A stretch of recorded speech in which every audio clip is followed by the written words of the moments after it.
ఇందాకనే dacoit movie చూశాను. So movie కంటే ముందు నేను హీరో అడ్విశేష్ గురించి మాట్లాడాలి. హీరో అడ్విశేష్ ఒక బ్రాండ్ని క్రియేట్ చేసుకుంటున్నాడు తన మూవీస్ తోటి, గ్రాప్ చేస్తున్నాడు ఆడియన్స్ని. అడ్విశేష్ పేరు చెప్తే చాలు మూవీ కళ్ళు మూసుకొని వెళ్ళిపోవచ్చు అన్న ఇంపాక్ట్ క్రియేట్ చేస్తున్నాడు. అడ్విశేష్ది మనం హిట్ మూవీ, అదేవిధంగా గూఢచారులో కూడా యాక్టింగ్ చూసాము. కానీ డెకాయిట్ మూవీలో యాక్టింగ్ లాస్ట్ 10 minutes ఏడిపించేస్తాడు ప్రతి ఒక్కరిని. సో టైటిల్ పేరు డెకాయిట్ అని పెట్టి మనల్ని మోసం చేశాడు, బట్ డెకాయిట్ కాదు. ఈ మూవీ చూసాక అడ్విశేష్ మీద ఇంకా నాకు రెస్పెక్ట్ చాలా పెరిగిపోయింది. అదేవిధంగా తన యాక్టింగ్తోనే ప్రతి ఒక్కరిని గ్రాప్ చేస్తున్నాడు. ఇప్పుడు మనం సెకండ్ పర్సన్ గురించి మాట్లాడుకుందాం. Mrunal Thakur. Sitarama movie and hi Nanna movie తోటి నా క్రష్ లిస్ట్లో యాడ్ చేసుకున్నాను తన్ని. బట్ ఈ మూవీ చూసాక నా క్రష్ అని ఫిక్స్ అయిపోయాను అనమాట. ఎక్స్ట్రాడినరీ యాక్టింగ్, అసలు ఫ్యాన్ అయిపోయాను ఇద్దరికి. థర్డ్ పర్సన్ ఎవరంటే డైరెక్టర్. సూపర్ డైరెక్షన్, ఎక్స్పెక్ట్ చేయరు మీరు ట్విస్ట్ ఆ రేంజ్ లో ఉంటుంది అనమాట. ఫోర్త్ వచ్చేసి మ్యూజిక్, సూపర్ బీజిఎం కొట్టాడు బీమ్స్. ఆ బీజిఎం తోటి మూవీ ఇంకో లెవెల్లో వెళ్ళిపోయింది అనమాట.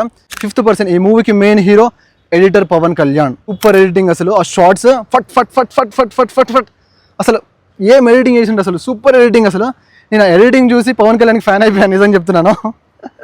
అదనమాట.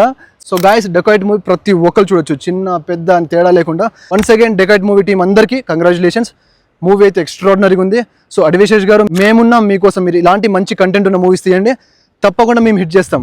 సో గాయస్, మూవీ ఎవరు చూసారో కామెంట్ బాక్స్లో కామెంట్ చేయండి. ఇంకా మూవీ చూడని వాళ్ళు ఇమీడియట్గా టికెట్ బుక్ చేసుకోండి. అదేవిధంగా మన ఛానల్ని ఫాలో చేసుకోండి, ఈ వీడియో షేర్ చేయండి ప్రతి ఒక్కరికి.